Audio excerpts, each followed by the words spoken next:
Hey guys, this is Tom from Numbers Game Lifestyle, and today we're going to be talking about, is it wrong to play the numbers game?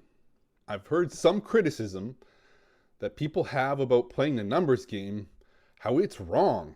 You shouldn't play the numbers game. It's hurting people. You're taking from people by playing the numbers game. And I'm like, really? That's not in my experience. In my experience, whether I'm playing the numbers game, meeting women, for whether it's casual hookups or for long-term relationships, the majority of time, it's a very positive thing for me, and it's a very positive thing for the women that I'm approaching or women that I'm playing the numbers game with. So how exactly is that wrong? How exactly am I hurting these women by playing the numbers game? Same thing with sales.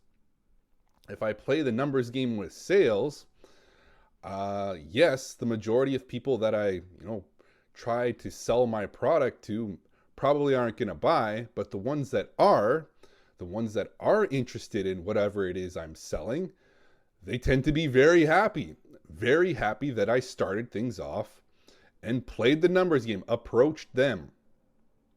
So yeah, playing the numbers game, sometimes you're going to annoy people. Sure, the people that aren't interested in your product, whether that be yourself or a product that you're selling or a service that you're selling, a lot of people aren't going to be interested, but the ones that are going to be very interested and very glad that you took the time to present them with your offer.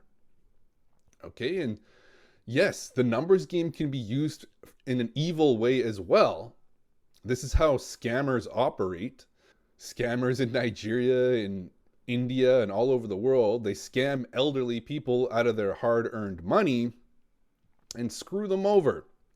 And you better believe they're playing the numbers game. The majority of people aren't going to buy into their scams, but the select few that are, they take advantage of them. Now, I'm hoping that everybody out there that does play the numbers game has positive intentions, good intentions to add to people's lives whom they approach, whether that be for business, whether that be for sales, whether that be for hooking up, whether that be for long-term relationships. I'm hoping that the women that you meet are glad that you approached them, are glad that you took the opportunity and played the numbers game with them, shot your shot, see if it landed. Just like if you're selling a product, I hope the customers that either buy your product or use your service are happy that you took the time to present them with your offer and you took them up on their offer. That's how it is. The numbers game can be used to amplify good, or it can be used to amplify evil. It's up to you to decide. It's kind of like a gun. Guns aren't evil. It's what you do with that gun. It's a powerful thing.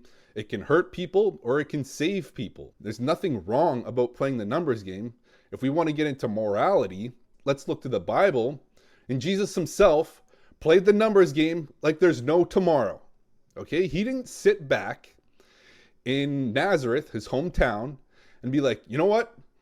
I'm going to wait for everybody to come to me and that wants to meet the Messiah, who wants to see miracles done, who wants to learn, who wants to be healed. I'm just going to sit in Nazareth and I'm going to wait for everybody to come to me. It's not how it worked, right? He did the exact opposite. He played the numbers game. He went out all around Israel, all around the surrounding regions, traveling super far to any town, any region. And guess what? A lot of the times they didn't like it. They chased him out of town, they stoned him, chased him out of town, and eventually crucified him. And the exact same thing happened to his disciples as well.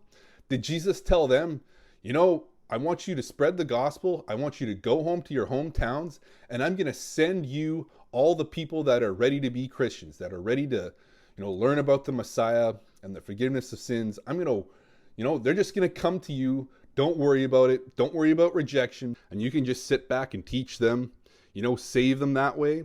No, he said, go forth, get out there. And there's going to be a lot of towns that stone you, beat you up, don't want to hear what you have to say, and eventually kill you, like imprison you. So yes, the disciples, Jesus, all of them played the numbers game super hard. And luckily, in today's day and age, we don't have to worry about being stoned, imprisoned, crucified. The worst we get is no, not interested. You should be playing the numbers game as hard as you possibly can, because the opportunity for good things to happen in your life is so high and the risks is considerably low. Someone saying no to you or not interested, big deal. I'll gladly take, a bunch of no's to finally reach the ones that say yes. Those are the people I'm interested in. Until those people say yes, they are just the numbers. They're just random numbers, and you got to throw in as many numbers as possible until you meet the yeses, the people that are interested in you, whether that be interested in hookups or relationships, dating, or interested in the product or service that you're selling. That is the numbers game. It's up to you to use it for good or evil. Hopefully, I'm hoping people use it for good, and the women that you meet are happy that they met you and be like, it was a one-time thing, or maybe it was just a hookup, but I'm glad I met the guy. Okay, I'll even give you an example of this happening. I actually hooked up with a girl, one-time thing on the first date. I think I was her second guy ever. And for her, it had been a very long time since she had been with a man on any kind of date. It doesn't even have to be like intimate. And after the fact, while we were in bed, she's like, well, like, does this mean like we can be boyfriend and girlfriend or anything like that? And I'm like, no, I'm like not really interested in that. And yeah, she was kind of bummed out at the time. But even after the fact, we remained good friends, and I'd run into her at the gym, I'd run into her at the grocery store, and we'd talk. And I'd find out, like, yes, she was dating. Her experience with me sparked her to be like, okay, this is what I've been missing. I forgot how good it feels to be with a man. Now I'm gonna emphasize my dating life to find a guy, that's ready to commit, ready to get something serious, and go out there and find him. And that's immediately what happened. She started dating like one of my next door neighbors in this building at the time. And it just motivated her. It kind of sparked her to be like, oh yeah, like I've got to put in some work here. I've got to get out there so I can meet men, because that's really what I've been missing in my life. So good things can happen as long as you come from good intentions. Great things can happen, even if they don't work out the way a woman planned. But it sparked her to go pursue something with another man. Be like, oh, okay, like I got to get out there. I can't just wait around for the rest of my life for a guy to show up in my life. I've got to get out there and make sure men see me and give them the opportunity to date me. And that's how good things happen, just by playing the numbers game. It's all about your intentions.